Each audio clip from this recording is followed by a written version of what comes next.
Mesdames et messieurs, bonsoir. Merci d'avoir choisi RTI1 à la une de ce 20h.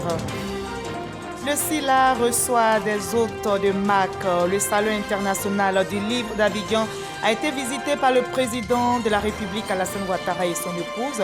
Il y avait au programme ce jeudi l'hommage à Béchir Ben Yamed, fondateur du journal Jeune Afrique, premier hebdomadaire panafricain indépendant.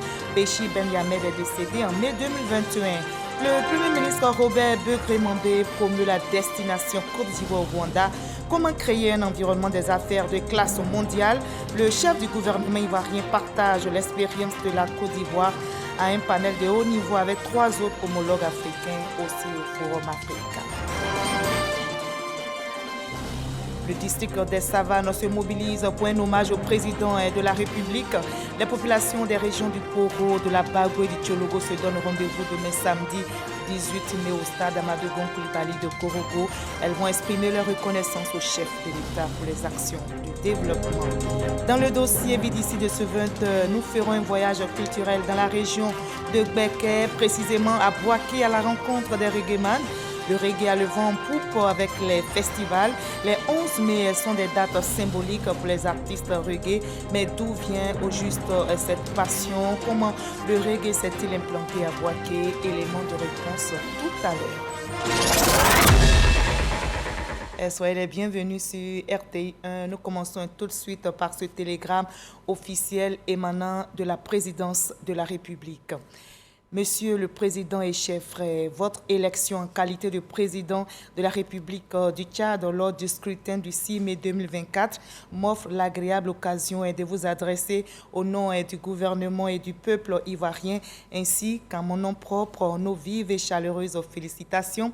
J'y joins des vœux ardents de parfaite santé et de plein succès, de même que ceux de paix, de prospérité, de progrès continu pour le peuple frère du Tchad. Je saisis cette heureuse occasion pour vous renouveler ma totale disponibilité à œuvrer de concert avec votre excellence au raffermissement et à la diversification des relations historiques d'amitié et de coopération qui existent entre nos deux pays pour le bien-être de nos peuples respectifs. Très haute et fraternelle considération, Alassane Ouattara, président de la République du Côte d'Ivoire. Et cette lettre est adressée à son Excellence le général Mahama Idriss Déby Itno, président de la République du Tchad. Et je l'annonçais tout à l'heure, les exposants au Salon international du livre d'Abidjan ont vécu une journée inoubliable hier jeudi. Ils ont reçu la visite du président de la République, Alassane Ouattara, et son épouse. Les hôtes de marque ont sillonné, vous allez le voir, les stands. Une visite suivie d'un hommage au fondateur du journal Jeune Afrique, premier hebdomadaire panafricain indépendant. Béchir Ben Yamed a tiré sa révérence en mai 2021. Viviane Aimé. Le Salon international du livre d'Abidjan a accueilli dans l'après-midi de ce jeudi 16 mai la première dame de Côte d'Ivoire, Dominique Ouattara, puis le président de la République, Alassane Ouattara, qui devait arriver un peu plus tard. Sous la conduite de la ministre de la Culture et de la Francophonie, présidente du Salon, Françoise Remarque, la première dame de Côte d'Ivoire a visité les différents stands des sociétés d'édition participantes à ce salon international. Le Kenya, pays invité d'honneur de ce salon qui enregistre la présence autant des éditeurs ivoiriens que ceux de plusieurs pays africains et même d'Europe. Le livre outil pédagogique par excellence, la première dame de Côte d'Ivoire a donné l'exemple en achetant pour 2 millions de francs de livres destinés à divers dons, et en particulier pour l'éveil, la formation et l'éducation des plus petits. Arrivé un peu plus tard, le président de la République, Alassane Ouattara, a visité à son tour l'exposition avant de prendre part avec son épouse à la cérémonie hommage à un géant de la presse, Béchir Ben Yamed, fondateur depuis 1961 du premier journal panafricain indépendant, Jeune Afrique. Béchir Ben Yamed, décédé le 3 mai 2021 à l'âge de 93 ans des suites de la Covid-19. À cet hommage voulu par sa veuve, Danielle Ben Yamed, le président de la République, Alassane Ouattara, ami de longue date du défunt, et son épouse, la première dame de Côte d'Ivoire, se sont joints. Plusieurs témoignages sur l'homme, sur le journaliste d'exception qu'a été Béchir Ben Yamed, sur l'œuvre qu'il a bâtie et qu'il laisse à la postérité, ont été évoqués. Un baobab s'est couché, mais son œuvre est éternelle. Aujourd'hui, alors que nous nous rassemblons pour lui rendre un hommage amplement mérité, nous nous souvenons de son héritage précieux, de son courage face aux défis, de sa persévérance dans la quête de la vérité et de son amour pour l'Afrique et ses peuples. Je souhaite profondément que son exemple continue d'inspirer les générations futures. Et dans ce sens, je suis heureuse que des étudiants aient été conviés à cette cérémonie qui est aussi celle de la transmission qui lui tenait à cœur. D'une plume érudite et vive, il épinglait l'actualité africaine, l'analysait et l'interprétait avec autorité, rigueur et dans une grande liberté d'esprit. Son exploit majeur résidant dans sa capacité à préserver l'indépendance éditoriale de son journal, souvent menacé par des tentatives d'étouffement ou de subornation. L'une des forces de Béchir, c'est qu'il a été un témoin privilégié de son siècle. En effet, il a connu les grands leaders des années 60, Félix Houphouët-Boigny, Kwame Nkrumah. Il a su obtenir et conserver la confiance de certains d'entre eux, dont le président Senghor dont il a été longtemps le confident. Mais le président Alassane Ouattara est incontestablement celui avec lequel il a entretenu pendant 40 ans une longue amitié fraternelle dont eux seuls savaient tous les secrets, à l'exception bien sûr de leurs épouses, Mme Dominique Ouattara et Daniel Ben-Yamed. Ils se sont connus quand le président Ouattara était conseiller spécial du gouverneur de la BCEAO à Dakar. Je crois deviner pourquoi une telle amitié a résisté autant. C'est tout simplement le respect qu'ils se vouaient l'un l'autre. Mais il y a d'autres raisons certainement.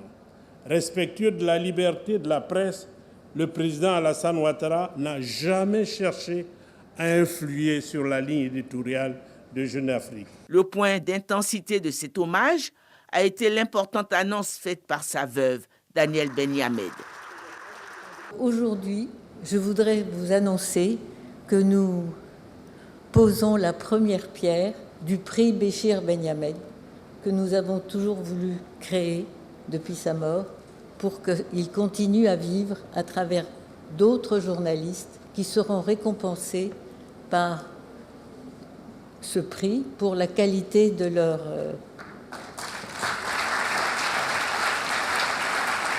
Ce prix va être annuel. Nous allons avoir un comité de jurés. Béchir Ben-Yamed, toujours vivant, à travers ce prix qui vient l'immortaliser. Le Premier ministre Robert Begré-Mambé promeut la destination Côte d'Ivoire au Rwanda. Comment créer un environnement des affaires de classe mondiale? Le chef du gouvernement ivoirien partage l'expérience de notre pays à un panel de haut niveau avec 3 autres homologues africains, aussi au Forum Africa. Franck Poidio, Adam Kéré sont nos envoyés spéciaux au Rwanda.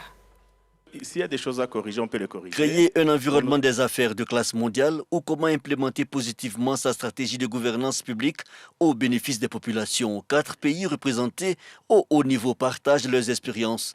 La Côte d'Ivoire, la République de Guinée, le Rwanda et Sao Tomé, principaux animateurs de ce panel. Des réformes d'abord, du point de vue juridique, on a revu beaucoup de textes légaux, y compris même le code des investissements. Et on voulait que ce code soit vraiment favorable aux investisseurs rwandais et étrangers. Et ce que le Rwanda préconise et met en place n'est pas très différent de ce que nous préconisons.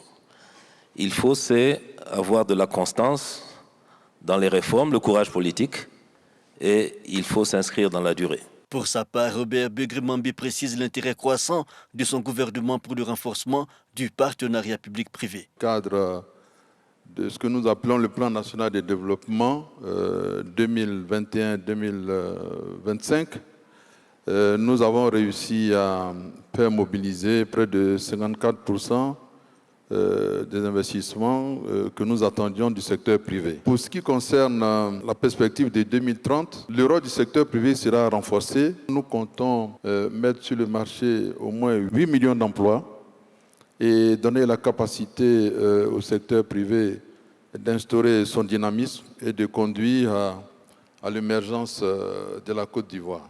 Question cruciale, la zone de libre-échange et le décryptage de l'impact du dispositif sur la coopération régionale. Les intervenants notent leur satisfaction. Le Premier ministre ivoirien suggère cependant quelques paradigmes novateurs. La première condition, c'est la compétitivité de nos industries et de notre économie pour que nos produits qui seront exposés, qui seront mis sur le marché, soient des produits attractifs. La deuxième condition, c'est la communication entre les différents pays. Donc, il nous faut développer les infrastructures routières et les infrastructures de communication aérienne. Ensuite, l'autre des conditions, c'est la convergence des critères de nos économies. Si nous avons une trop grande disparité dans nos économies, la zone de libre-échange ne va pas permettre aux Africains de tirer le bénéfice auquel nous expose cette possibilité qui nous est largement offerte par la nature. Les premiers ministres Uriba de la République de Guinée, Edouard Ngirente du Rwanda, Patrick Emery Trovoada de Sao Tomé et Principe et Robert Begré-Mambé ont aussi abordé les questions des agences de notation puis les perspectives d'ici à 10 ans. Un passage réussi et l'exercice initié par Africa Media Group sera certainement réédité au prochain Africa CEO Forum. Voilà, et justement, c'est le clap de fin de l'Africa CEO Forum. Après 2 jours de travaux, plus de 2000 chefs d'entreprise et décideurs politiques ont investi à la capitale rwandaise lors de ce forum. Et ce fut un cadre stratégique où se discutent les questions préoccupantes portant l'Afrique de demain. À la cérémonie de clôture présidée par le président Paul Kagame, en présence des présidents mozambicains, kenyans et du premier ministre ivoirien Robert Begré-Mambé qui représentait le chef de l'État Alassane Ouattara. Notez que les perspectives ont été dressées et tous appellent à une Afrique plus résiliente qui intègre plus que jamais le secteur privé comme moteur du financement des politiques de développement.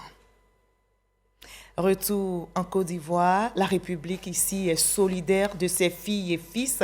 Le ministre d'État, Téné Birahima Ouattara, également président du conseil régional du Tchologo, était au lancement du programme d'assistance aux victimes des inondations dans la ville de Kong. Ce projet du gouvernement, mis en œuvre par le Programme alimentaire mondial, PAM, est financé par la CEDEAO. Au total, 10 régions ivoiriennes en sont bénéficiaires. Kadès Sokodogo. C'est la ville historique de Kong qui accueille le lancement du projet Assistance aux victimes des inondations en Côte d'Ivoire. C'est un programme du gouvernement ivoirien soutenu par le Programme alimentaire mondial et financé par la CEDEAO à travers sa direction humanitaire et sociale. Ce sont au total 200 millions de francs CFA qui sont ainsi injectés pour soutenir toutes ces familles victimes d'inondations dans 10 localités de la Côte d'Ivoire. Ce don s'élève à 331 857 $, soit plus de 200 millions. Cette subvention permettra sans nul doute d'aider la résilience des ménages sinistrés, ciblée à 3 585 ménages, ce qui revient à 17 925 personnes, à raison de 5 personnes par ménage. C'est au maire de Kong, Bété Abdraman Timoko, qui est revenu la lourde tâche de remercier le gouvernement pour son engagement sans faille aux côtés des populations pour assurer leur bien-être. Madame la ministre de la Cohésion nationale et de la solidarité et de la lutte contre la pauvreté, au nom de toute la population de Kong, et particulièrement en celui des sinistrés, je vous prie de transmettre notre profonde et infinie gratitude au président de la République, son Excellence M. Alassane Ouattara, pour son leadership et sa bienveillance envers les populations. Le ministre d'État, Téné Birahima Ouattara, par ailleurs président du conseil régional du Tchologo, saisit cette occasion pour sensibiliser la population à s'éloigner des zones à risque. Je voudrais, en tant que président du conseil régional, revenir encore pour dire à mes parents de faire très attention. Évitons de mourir pour le simple fait de ne pas vouloir quitter un habitat à risque. Cette activité s'est achevée par la remise symbolique de vivres aux populations. Les dons ont été remis par la ministre de la Cohésion nationale, de la Solidarité et de la lutte contre la pauvreté. Et dans l'actualité nationale, notez également que 6 nouveaux accords de coopération ont été signés ce vendredi entre la Côte d'Ivoire et le Libéria. Ces accords ont été paraphés par les ministres des Affaires étrangères des deux pays à l'issue de la 7e session de la Grande Commission mixte de coopération ivoiro-libérienne. Le ministre Léon Kakou-Adom et son homologue libérien se sont par ailleurs félicités de la bonne qualité des relations d'amitié entre leurs pays. La coopération entre la Guinée-Bissau et la Côte d'Ivoire se bonifie également. Le ministre Mamadou Touré et ses homologues bissau-guinéens ont signé, vous allez le voir, un accord portant sur la coopération entre les deux ministères. Cet accord vise le partage d'expériences sur des programmes en faveur des jeunes de deux pays. Sarah Atiemene, Didier Nguessan pour le reportage. Une poignée de main qui scelle le protocole d'accord cadre et de coopération signé quelques minutes plus tôt.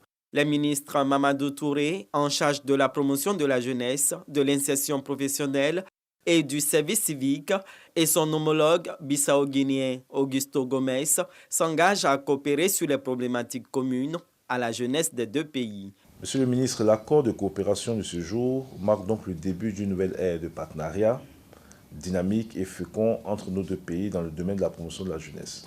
En unissant nos efforts et partageant nos expériences, nous sommes convaincus que nous serons en mesure de créer des opportunités nouvelles pour nos jeunes, de les accompagner dans leur épanouissement personnel et professionnel et de leur offrir les moyens nécessaires pour devenir des acteurs du changement et de la prospérité de nos pays. Ensemble, travaillons donc main dans la main pour élaborer des politiques innovantes. Les stratégies que la Côte d'Ivoire a et qui a développées depuis des années ici nous a inspirés, nous a interpellés. Et nous sommes de la vision que la coopération entre nous, frères, si on le met en valeur, si on fait la mutualisation, si on fait le doublage, là où il est nécessaire, on peut aller rapide, on peut être dans le concret, on peut développer rapidement. Et c'est ce que nous cherchons avec la Côte d'Ivoire. Rappelons que le programme jeunesse du gouvernement dans sa phase 2 vise à impacter plus d'1 470 000 jeunes et à construire ou réhabiliter 142 infrastructures de jeunesse pour plus de 438 milliards de francs CFA. De quoi inspirer la Guinée-Bissau qui pourrait dupliquer ce type de programme. Le ministre de l'Environnement et du Développement durable et de la Transition écologique, Jacques Assaoré, lance les réflexions sur la relance du décret d'interdiction des sachets plastiques. Ce décret pris en 2013 par la Côte d'Ivoire peine encore à être appliqué. Mais qu'est-ce qui coince? Comment parvenir à faire appliquer la loi? Les acteurs du secteur cherchent des solutions. Michel Mambo. La mise en œuvre des mesures de répression, la création d'une police environnementale, l'accent sur le recyclage et l'économie circulaire, au nombre des 21 résolutions issues de cet atelier de concertation et de réflexion. En toile de fond, la relance de l'application du décret portant interdiction de la production, de l'importation, de la commercialisation, de la détention et de l'utilisation des sachets plastiques. Ce texte constitue la voie d'entrée de l'action gouvernementale concernant la problématique de la lutte contre la pollution plastique. Malheureusement, ce texte s'est heurté à divers obstacles, rendant presque impossible sa mise en œuvre. Dans un tel contexte, nous devons faire face à nos responsabilités et prendre ensemble des mesures appropriées pour rendre applicable ce texte. 11 ans après ce décret pris par la Côte d'Ivoire dans le cadre de la lutte contre la pollution, rien n'est fait. Ces agents pollueurs sont plus que jamais présents dans le quotidien des populations. Conséquence, pollution aggravée de l'environnement. Jacques Assaoré, le ministre de l'Environnement, du Développement durable et de la Transition écologique, veut y mettre un terme. Les acteurs du secteur sont donc mis à contribution. Il est question de trouver des pistes de solutions. Il ne s'agit pas de différer l'application, mais c'est de voir quelles sont les contraintes et ensemble prendre les mesures qui s'imposent pour que ce décret soit appliqué. L'une des mesures, c'est l'éco-contribution. Les privés s'organisent pour créer des structures chargées de collecter le plastique et de les recycler. Il y a la responsabilité élargie du producteur qui impose à chaque producteur d'un article ou d'un produit de prendre en charge le cycle de vie du produit jusqu'à sa destination finale. Et je voudrais inviter la population à adhérer à ce décret, lancer un appel à leur sens républicain pour que ce décret soit appliqué. Et nous allons faire en sorte qu'il soit appliqué. Notons que la Côte d'Ivoire produit chaque année entre 40 000 et 100 millions de tonnes de déchets plastiques. Seulement 5 à 20% sont recyclés. Attention, il faut aussi prendre soin de notre santé. Ce vendredi, justement, la communauté internationale célèbre la journée mondiale de lutte contre l'hypertension artérielle. Et ici, en Côte d'Ivoire, la célébration a eu lieu dans la commune de Trècheville. Le ministère de tutelle appelle les partenaires à plus d'engagement et les populations sont invitées à la pratique de l'auto-mesure qui consiste à l'autodépistage et la pratique d'exercices sportifs. Fred Oulaye, Didier Nguessan. Quelques mouvements d'étirement pour se libérer des courbatures, mais également pour chasser les germes de l'hypertension artérielle. Cet exercice vise à lutter contre cette pathologie fréquente chez les personnes adultes avec un taux de prévalence de 40%. Cette journée dédiée à la lutte contre la maladie est le lieu de sensibiliser sur les attitudes à adopter. L'OMS préconise que de plus en plus on revienne aux fondamentaux. C'est quoi les fondamentaux? C'est les soins de santé primaires. En sorte qu'au niveau périphérique, comme je l'ai dit initialement, la tension soit contrôlée de façon régulière. Connaissez vos chiffres, c'est le thème de l'édition 2024 de la Journée mondiale de lutte contre l'hypertension artérielle.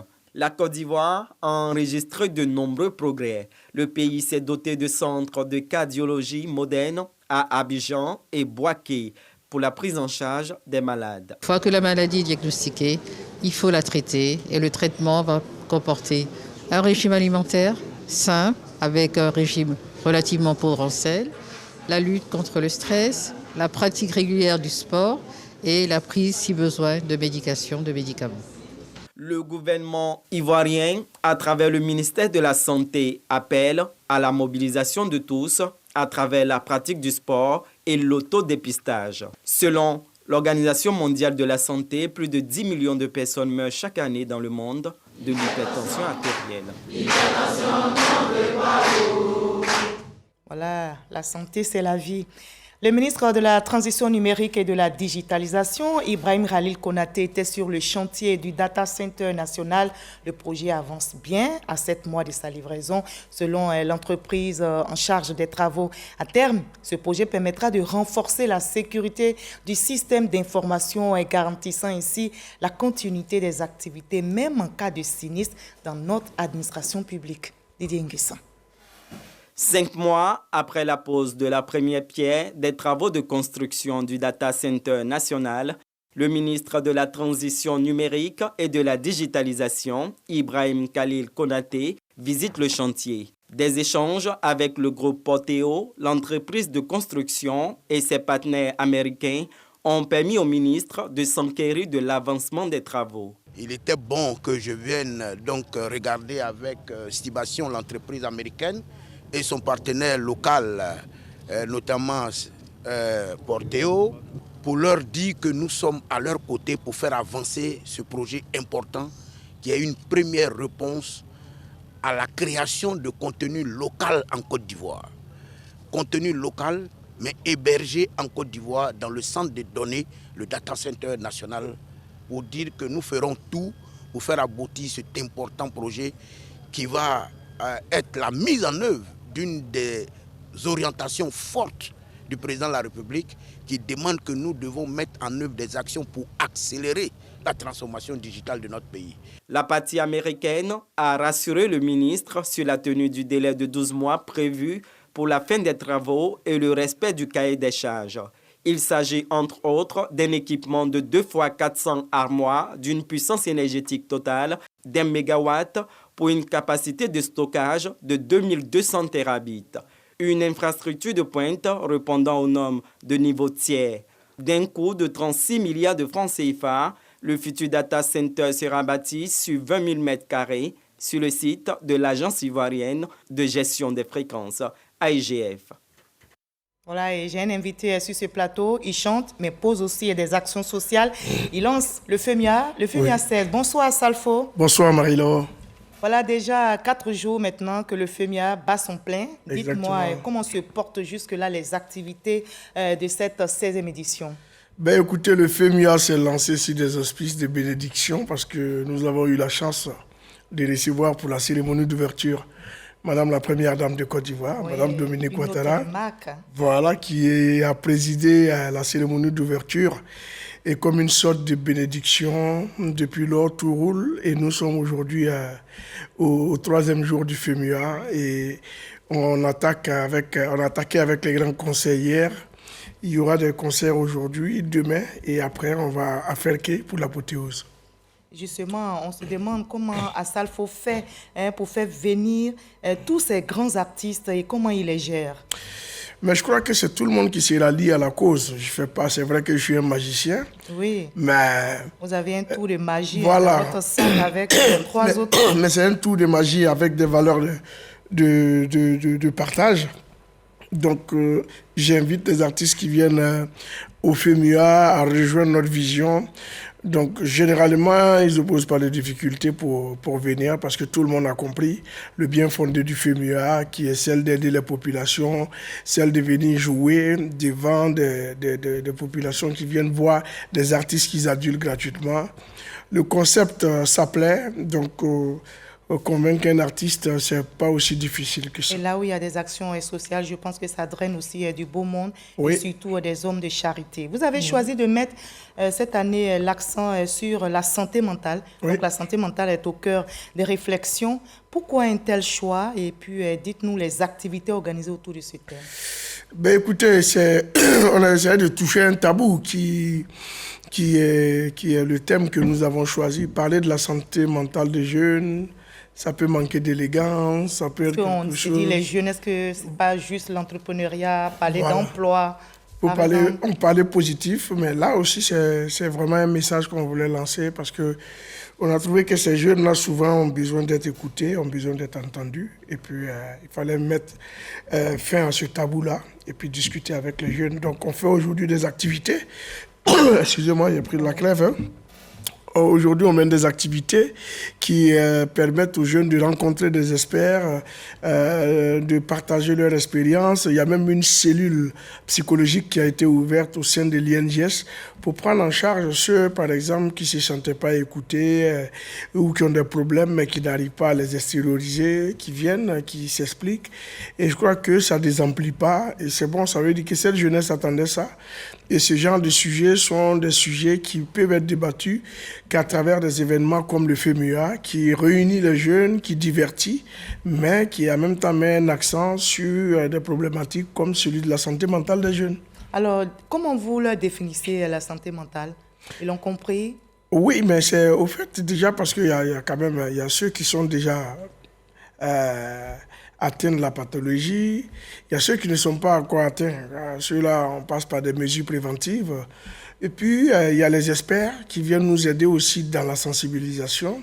Et puis, il y a certaines autorités aussi qui viennent être avec nous pour dire que c'est un engagement de tous. Toutes les couches socio-professionnelles doivent être engagées pour pouvoir accompagner cette jeunesse. La démographie de la Côte d'Ivoire, la richesse de la Côte d'Ivoire, c'est avant tout sa jeunesse. Et donc, on ne va pas laisser ce genre de choses venir miner cette jeunesse-là qui est en pleine révolution, qui s'est redynamisée, qui a envie de donner un sens à leur jeunesse, qui a envie d'apporter leur contribution au développement du pays. Mais si on a des obstacles comme la santé mentale, ça peut empêcher souvent de faire. Parce que vous pensez que ça, la jeunesse est vraiment touchée par cette pathologie? Ben oui. Vous avez des chiffres, mais la si vous n'avez jeunesse. pas aussi. Oui, bien, quand on veut parler du nombre de personnes atteintes par cette pathologie, on l'évalue à 60 000 en Côte d'Ivoire. Donc c'est déjà assez. Et les jeunes C'est des jeunes. La plupart, c'est des jeunes. Et j'ai envie de dire que, voilà, souvent, il y a des jeunes qui s'adonnent à des actes qui ne sont pas forcément favorables à leur santé. Je parle de la drogue, je parle de la consommation abusive de l'alcool, je parle des mélanges que ces jeunes ont commencé, des cocktails qu'ils font, malheureusement, qui souvent peut anesthésier Donc vous parlez de toutes ces conséquences, voilà. Oui. Voilà les causes, les conséquences. Exactement, c'est préventif. Mais ce n'est pas tout le monde qui passe par là. Pour avoir, et souvent il y a des dépressions parce qu'il y a le stress, parce que voilà, il y a plusieurs cas de figure. Ben, là où il faut interpeller la jeunesse, c'est sur l'abus ou la consommation des substances qui sont toxiques. Merci beaucoup, Assalfo. Alors, depuis l'édition précédente, le FEMIA se délocalise. Oui. Vous serez à Fekese-Dougou pour la clôture. Pourquoi le choix de Fekese?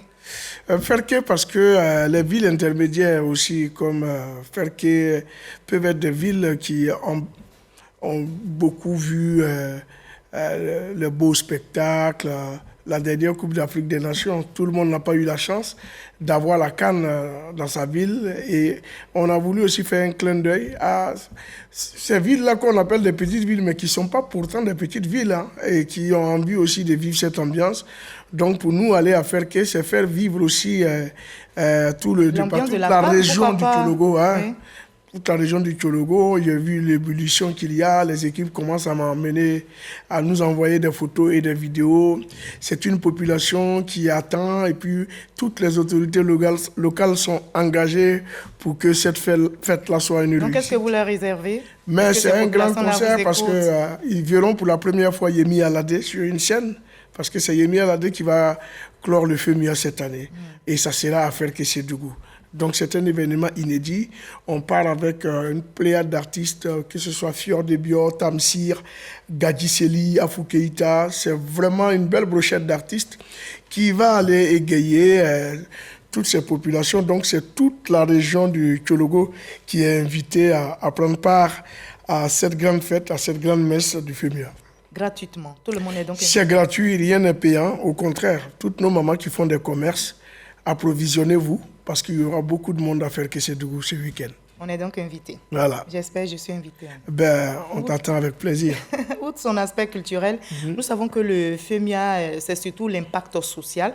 Dites-nous, quelles sont les actions que vous prévoyez poser pour cette année, pour cette édition? Ben, le FEMIA, chaque année, c'est une ou deux écoles offertes. Et cette année, nous avons la chance, grâce à des partenaires que je ne citerai pas pour des raisons de publicité, nous allons pouvoir offrir deux écoles primaires à San Pedro et à Jacquesville. Donc, ce qui va mener le nombre de nos écoles à 12. Et donc, c'est voilà, quelque chose qui nous rend encore fiers et qui montre que le FEMIA s'implique davantage pour le bien-être des populations et qui a un impact social. Voilà. Assalfo chante, Assalfo pose des actions sociales, Assalfo est entrepreneur. Bilan du FEMIA rapidement pour terminer.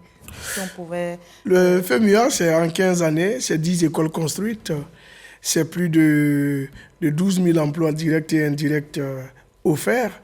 C'est plus de 500 millions de téléspectateurs à travers le monde qui suivent en direct le FEMIA grâce à la RTI. Qui est partenaire. Officiel. Voilà, qui est partenaire officiel. C'est plus de 40 pays qui se sont vus représentés sur le plateau du FEMIA. C'est une maternité, un centre de santé offert. Et c'est... Voilà, pêle-mêle, si on doit citer ces chiffres-là qu'on peut sortir pour dire que c'est un festival qui a une colonne vertébrale qui est basée sur le social. Merci beaucoup, Assalfo. Merci d'être passé. Marilo. Rendez-vous demain? Rendez-vous demain. Rendez-vous ce soir déjà à Liendiès.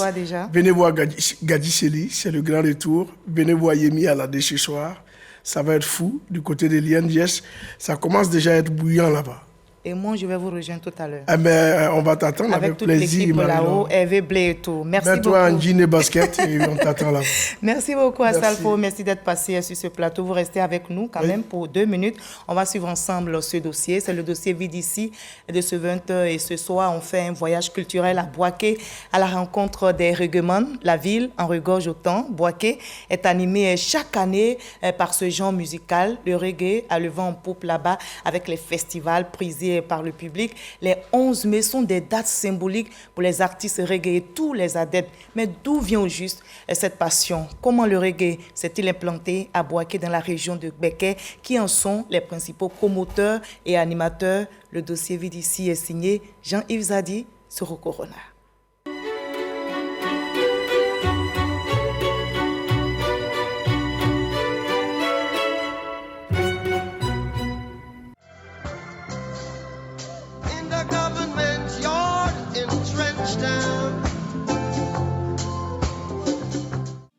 Le reggae, genre musical né en Jamaïque dans les années 1960. Musique associée au rastafarisme, mouvement de résistance culturelle des Noirs qui prône à la base le retour vers une identité africaine. Son credo, le peace and love. Les cimarrons sont, mesdames et messieurs, pour une Afrique libre, pour une Afrique épanouie, pour une Afrique fraternelle. Écoute! Le reggae est né, ça vous le savez, donc, dans les ghettos donc, de Kingston. Les faiseurs de reggae dans le temps revendiquaient donc, cette africanité, fiers d'être africains. La Côte d'Ivoire a été bien arrosée par la vague montante de ce genre musical venu des îles caribéennes d'Amérique du Nord. Abidjan est considéré comme la 3e capitale du reggae après Kingston et Londres. Le pays foisonne de grands maîtres. Boaké, capitale de la région du Gbeke, constitue un des fiefs du reggae made in Côte d'Ivoire.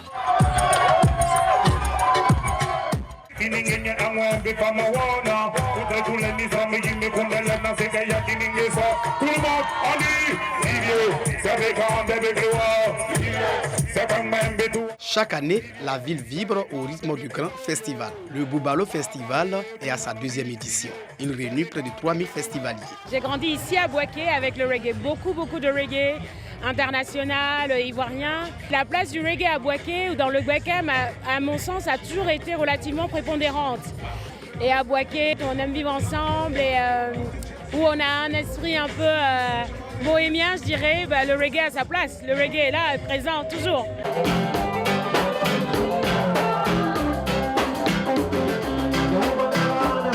À Boaké, le Gbeke Reggae Festival représente une des tribunes les plus dynamiques. Depuis 3 ans, Abou Sanougou, initiateur, et ses équipes égayent les populations à travers des programmations riches et variées. Dans le Gbeke, c'est bon, il y a des artistes de talent. Les espaces reggae sont occupés ici à Boaké, à travers donc, les tests, les messages qui sont véhiculés. Ici à Boaké, le reggae se vend bien, le reggae se comporte bien. Et nous sommes satisfaits en tout cas de la production de nos jeunes frères que nous avons invités et que nous avons eu l'occasion également de suivre dans les différents espaces de la commune de Boaké. Aujourd'hui, le Gbeke Reggae Festival vient d'avoir 3 ans. Nous nous présentons déjà vers la 4e édition. Nous avons réussi notre pari qui était donc de rassembler les filles et fils du Gbeke. Des scènes animées par des artistes nationaux et internationaux des renom, pour le grand bonheur des mélomanes. Le reggae que d'autres prennent pour une musique des petits voyous, alors que moi je trouve que c'est une musique de la paix, de la sagesse, et c'est vraiment une musique bien posée. Moi, je suis un fan de reggae, donc quand il y a des événements comme ça qui se passent à Boaké, en tout cas, ça nous réjouit beaucoup. C'est encore en train de prendre de l'ampleur parce que c'était en train de disparaître un peu. Quand ces événements se passent dans notre commune comme ça, je crois que le reggae va naître un peu à Boaké encore. Le reggae à Boaké renaît après une période creuse. Dans cet élan, les artistes se tiennent à la disposition des autorités de la ville afin de véhiculer le message de paix et de cohésion. Nous avons besoin de nous mettre ensemble en tant que jeunes de Boaké. Nous avons besoin d'être unis et en plus de cela, nous avons besoin d'accompagnement. Tant qu'on aura besoin de messages salvateurs, tant qu'on aura besoin de messages éducatifs, tant qu'on aura besoin de sensibiliser, de toucher le cœur de nos populations, on aura besoin de reggae parce que C'est une musique qui est au service du développement. Un appel aux autorités de Bouaké de soutenir la musique reggae. Car la musique reggae dédie les langues. La musique reggae construit, elle bénit, elle élève, elle éduque. En plus de 50 ans de vie, le reggae a conquis le cœur de millions de mélomanes dans le monde. Avec comme chef de file Bob Marley, sa superstar, célébré tous les 11 mai, date anniversaire de son décès, survenu en 1981. 43 ans aujourd'hui, que la flamme du reggae reste allumée à travers l'hommage mondial consacré à cette figure iconique. En Côte d'Ivoire, les têtes d'affiche ont pour nom Alpha Blondy et Tikenja.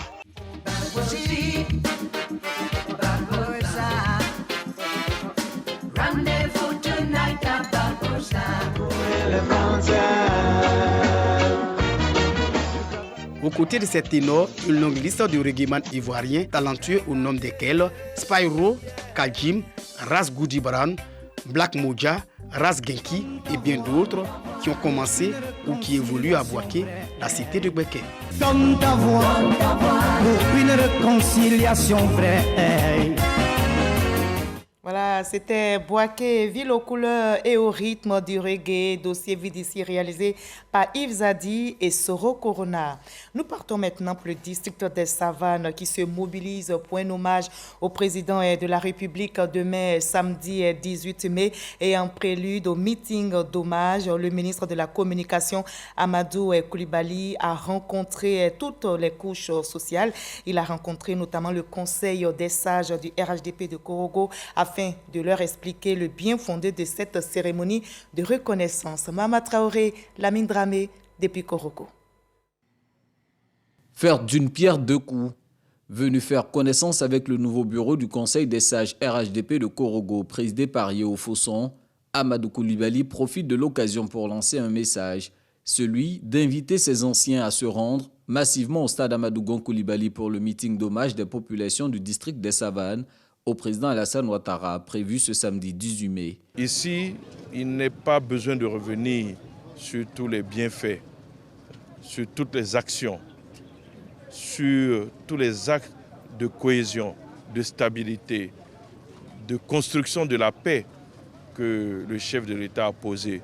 Chaque citoyen ici, a commencé par ces sages qui ont assisté au premier pas du président de la République en politique. Il n'est pas besoin de revenir sur tous ces bienfaits et c'est ce qu'ils nous ont dit.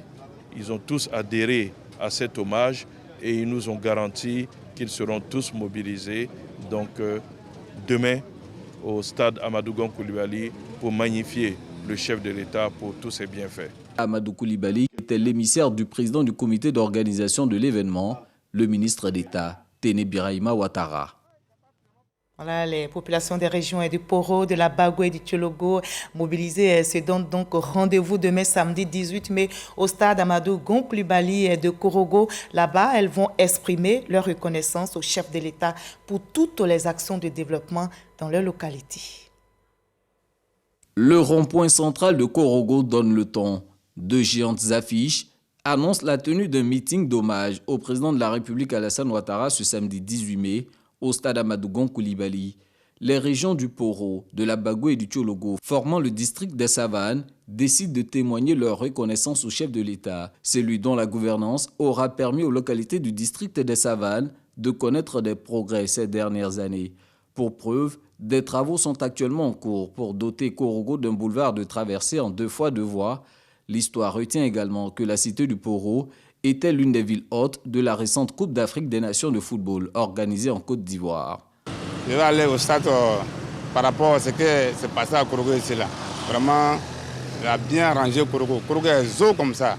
Partout où tu rentres là, non, c'est propre. Moi, je suis chauffeur. Quand tu prends la route seulement, non, tu es content. Ouais. Et puis, il y a la lumière partout.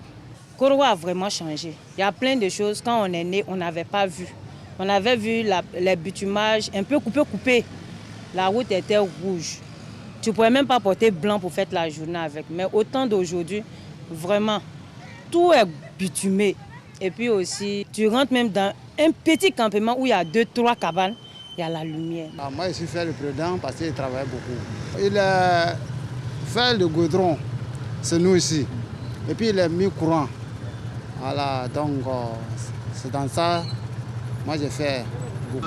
Waouh, ce qu'il a fait, il a fait tellement de choses, je ne sais pas par quoi commencer. Bon, en tout cas, quand vous voyez même Korogo, déjà même là, le développement qu'il y a eu à Korogo, d'abord, il y a de quoi le remercier. Et puis quand vous rentrez, il y a le stade, il y a les voies, il y a le courant. Même dans toutes les petites localités aujourd'hui, là, il n'y a pas... Comme près de 98 de petits villages à courant. Hein. Donc tout le monde est satisfait de ces actions. Il y a la canne qui a pu quand même regrouper tout le monde. Et puis quand vous regardez le 4e poste là même, là, ça couvre tout encore. L'appel à la mobilisation des élus et cadres trouve un écho favorable auprès des populations du district des Savanes. Le stade Amadou Gon Coulibaly lui semble déjà prêt pour accueillir les milliers de personnes attendues. Les organisateurs ont même prévu des écrans géants et des sièges hors du stade. Question de permettre à tous les manifestants de vivre ce moment historique. Reportage réalisé par Mama Traoré et Dramé Lamine. Voilà, on mobilise aussi par le sport du côté des Fek-Sédougou à quelques heures de la grande cérémonie d'hommage au président de la République dans le district des Savanes. Le tournoi de football interservice Alassane Ouattara vient de s'achever justement et ce sont les transporteurs de la localité qui ont remporté le trophée, une compétition qui avait pour but de contribuer à la cohésion sociale dans la région. Kader Sogodogo pour le reportage.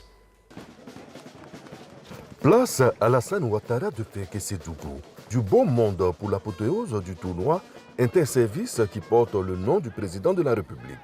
Un tournoi qui se veut vecteur de cohésion, d'entente et de paix. En finale, les transporteurs sont face à la SUCAF.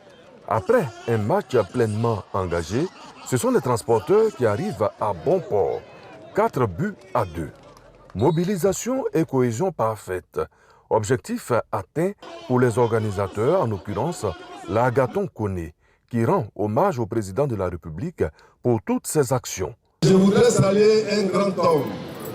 Cet homme, il est expert, économiste, hors classe, hors hiérarchie. Il s'agit ici du président Alassane Ouattara. En un temps record, il a élevé le pays. Patron du tournoi, le ministre d'État, Téné Birahima Ouattara, son représentant, le député Diomandé Aboulaye Karim, encourage la jeunesse à la culture de la paix. Nous sommes tous des fils du Tchologo, nous sommes tous des fils de Ferké. On a transpiré, on s'est côtoyé. Le ministre veut faire comprendre aux uns et aux autres que nos convictions internes ne doivent pas nous diviser. Ce n'est pas ça l'essentiel.